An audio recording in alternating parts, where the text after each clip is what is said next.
초등학교에 들어가서 이제 아이들이 막 새로운 학교 생활을 시작했습니다. 초등학교에 들어갈 때 제 기억에는 가슴에 수건을 차고 이렇게 명찰을 찾던 기억이 납니다.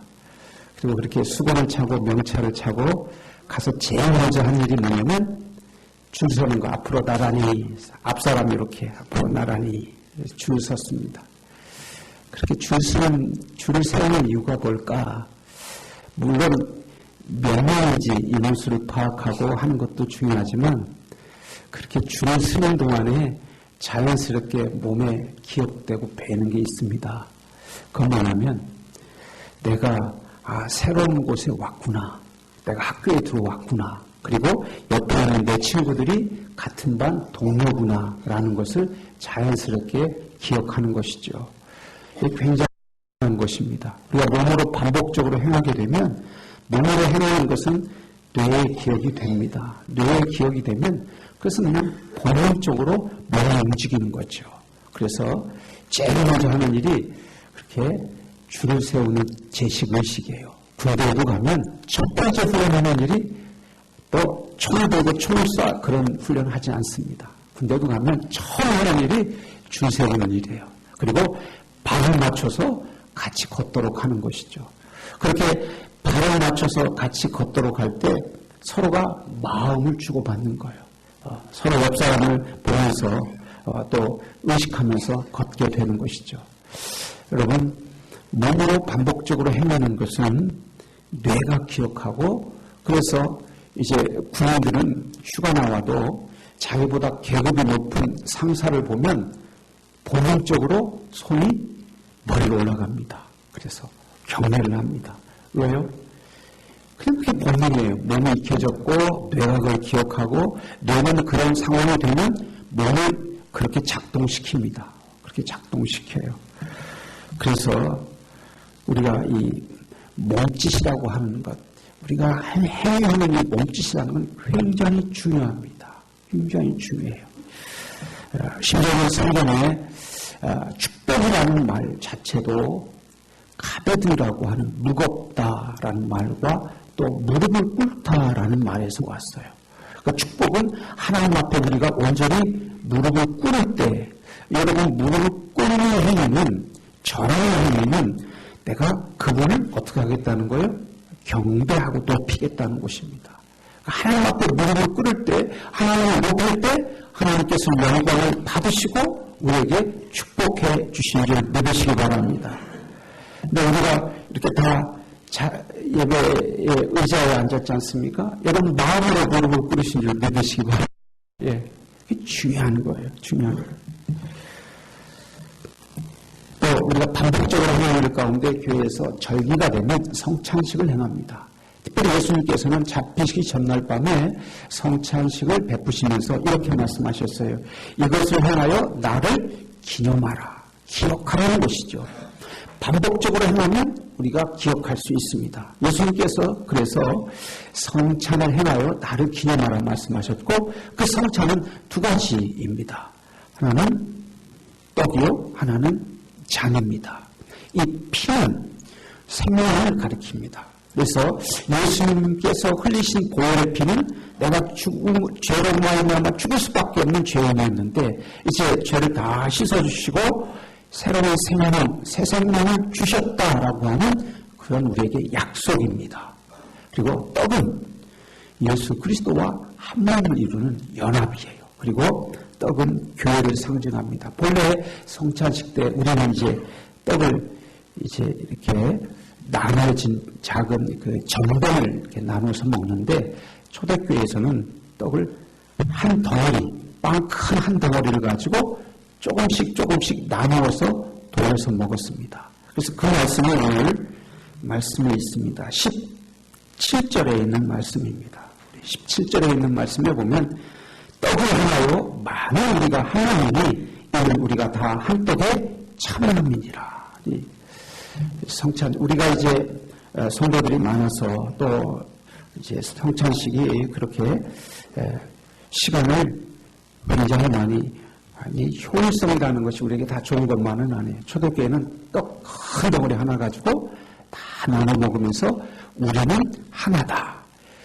한 교회, 한 성회 안에서 한 피바다 한 몸이든 한 형제다라고 하는 공동체 의식을 함께 나눴던 것입니다.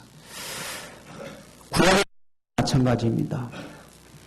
하나님 앞에 희생제물을 드리고 나서 그 제물을 함께 나눠 먹도록 했습니다. 특별히 여러분 한번 상상을 해보시기 바랍니다. 황소를 드렸다. 하나님 앞에 큰 황소를 한 마리 드렸습니다.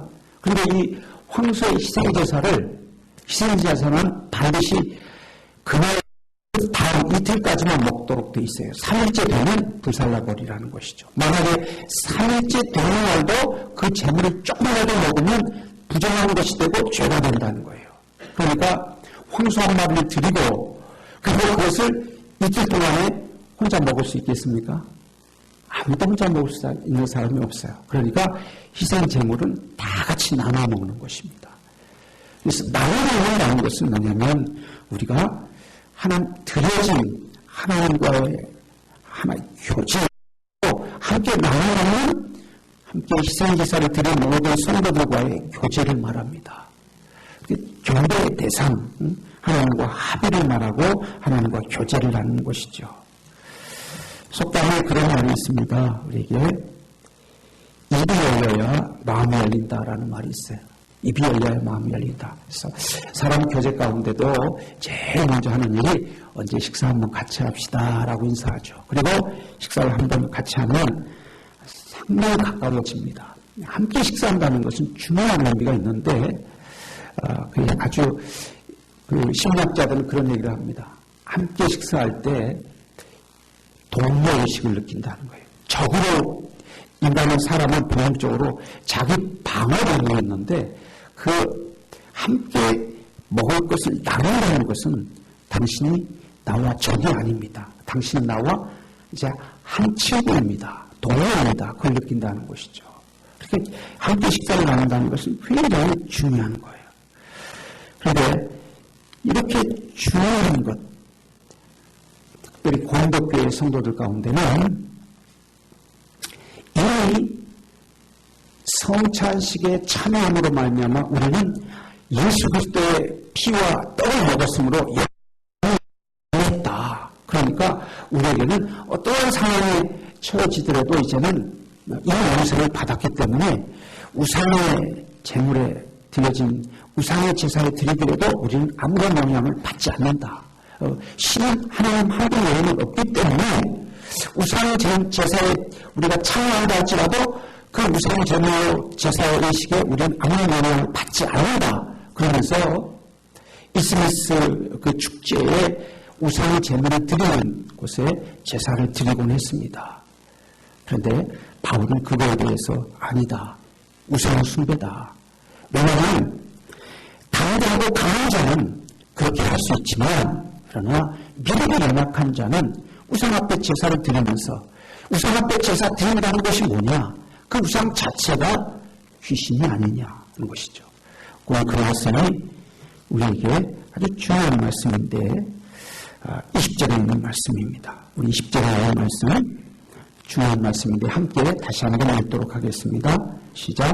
이방인이 제사하는 것은 귀신에게 하는 것이요 하나님께 제사하는 것이 아니니 너는 너희가 귀신과 교제하는 자가 되기를 원하지 않으노라. 아멘. 공덕교의 이야기를 하지 않더라도 우리가 제사에 대한 문제를 이 말씀을 통해서 어떻게 그럼 우리가 제사를 어떻게 생각해야 되는가, 제사 문제를 어떻게 다뤄야 될 것인가 한번 깊이 생각하게 될 문제이기도 합니다. 우리는 유교 제사를 보면 제사 지을 때 위패라고 있습니다. 상을 차려놓고 그 가운데 제사상 가운데 위에다가 달아놓고 그 위패를 올려놓습니다. 그 누구누구 신위라고 밑에 써 있습니다. 이름이 그 누구라고 되어 있고 밑에 신위라고 되어 있어요. 신위가 뭐냐면 위는 삼일체 할 때 그 위예요. 신 누구누구 죽은 누구누구가 이제는 신이다라고 하는 거예요. 그것을 조상신이다 하는 거예요.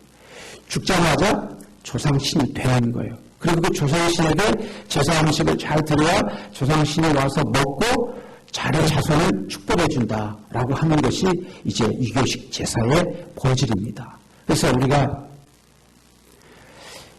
생명으로 제사를 거부했던 것이죠. 여러분, 제사에 대해서 그 위패를 치우고 그저 상을 차려놓고 우리가 예배하거나 기도하는 것은 그건 괜찮아요. 그러나 거기다가 위패 신위라고 올려놓고 누구누구 조상 죽은 자가 이제 신이다라고 놓고 거기에 음식을 차려놓고 우리가 전하는 것 아니다라고 하는 우상숭배라는 것이죠. 모든 종교에는 의식이 있습니다.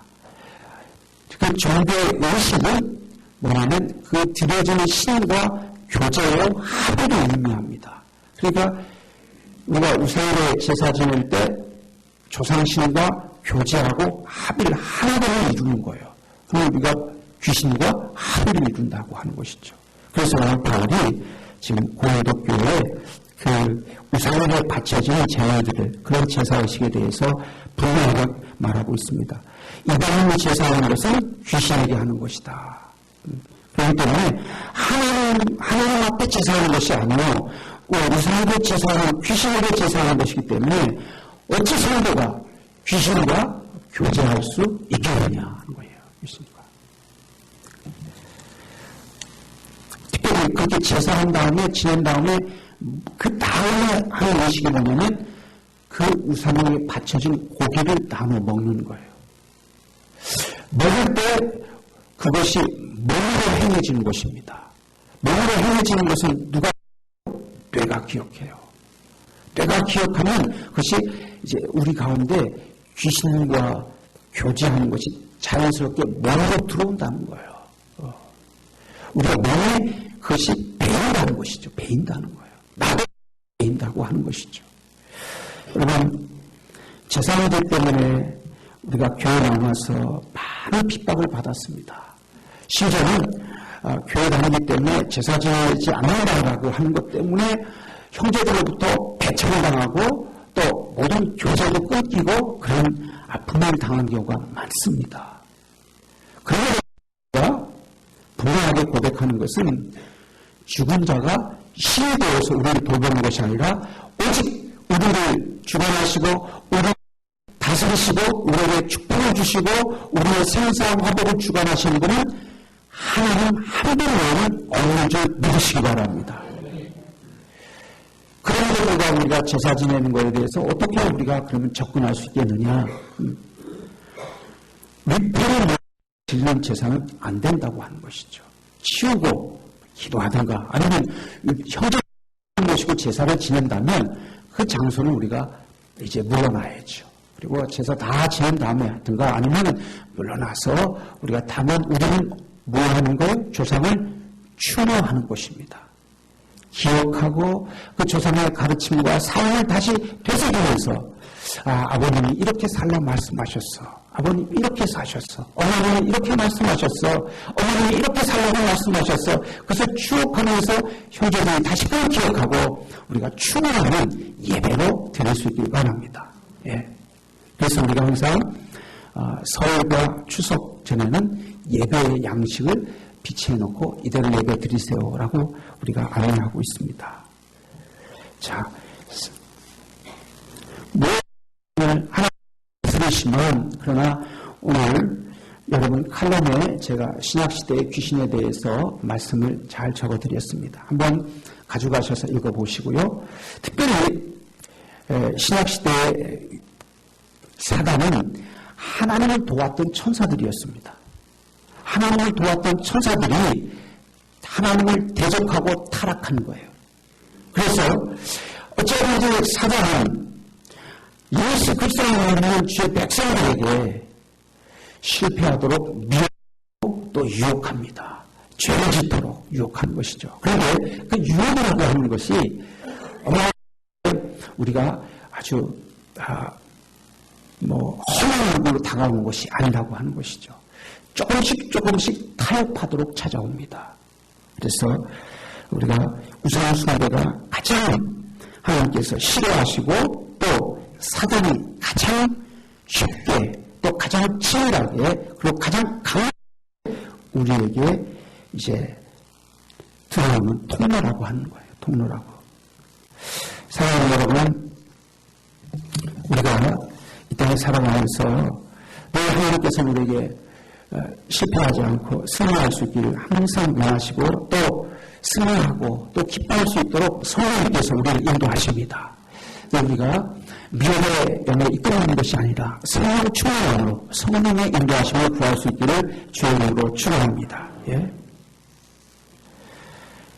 나는 아니다라고 아무리 강력하게 얘기한다 할지라도 반복적으로 그 일을 행하다 보면 우리는 그 일에 빠져들게 되고 그 일을 우리는 나중에는 거부감 없이 이제 행하게 되는 것입니다. 그래서 22절에 바울은 강력하게 경고의 말씀을 우리에게 주고 있습니다. 그러나 우리가 주를 노예로 하시게 하겠느냐?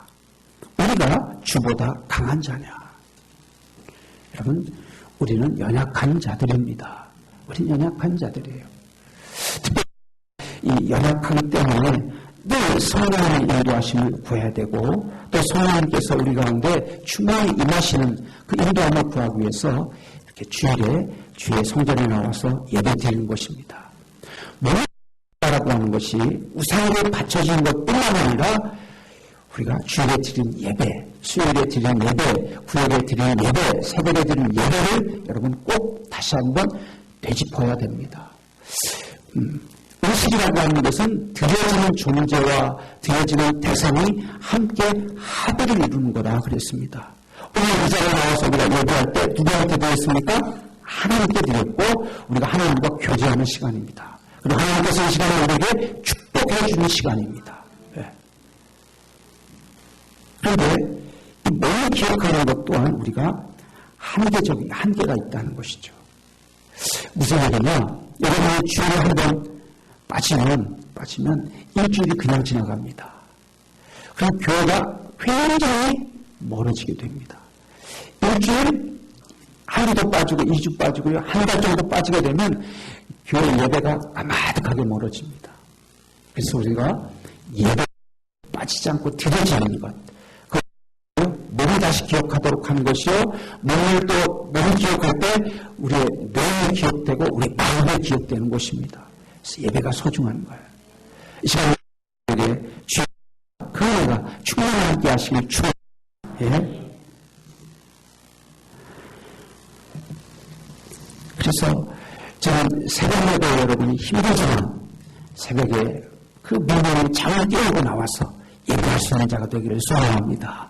또 수요일에도 여러분이 주중에 나오셔서 아주 예배를 드리면서 하나님 앞에 다시 한번 또 결단하고 기억할 수 있고 또 구약 예배도 마찬가지입니다.